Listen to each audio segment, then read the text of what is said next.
Tim from Your Six Studios. Today in this video I'm going to show you how to copy photos and videos from your iPad to this USB device. So you just need an adapter. This is USB, and then just get a little adapter that's USB to USB-C so you can plug this in. Otherwise you can buy these USB drives with just USB on the back here. That makes it a little bit more convenient. But yeah, so I can just plug this in where this charges now, just like this. And this should be formatted to exFAT or FAT32. You're going to have to use your computer, but that's going to delete everything. So you're going to have to copy everything over to your computer, put it in a folder, then copy it back if it's formatted to NTFS. Otherwise, your iPad's simply just not going to detect it. So once you have this on here and plugged in, go over to your photos. So open up your photos, and then you have to save your photos to files so you can transfer it over. So I can just go to this and hold down on it. And I want to go to share.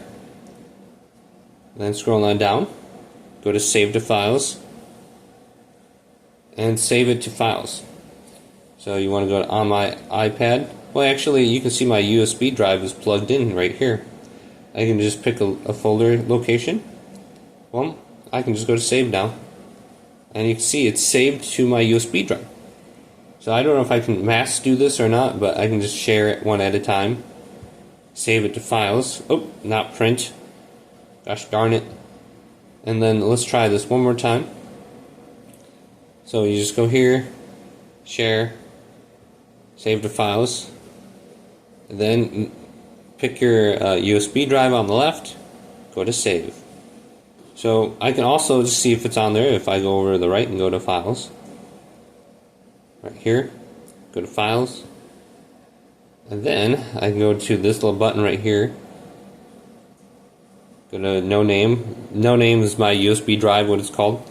And you can see I've saved these pictures in here. These wonderful, amazing pictures of me tapping the iPad screen.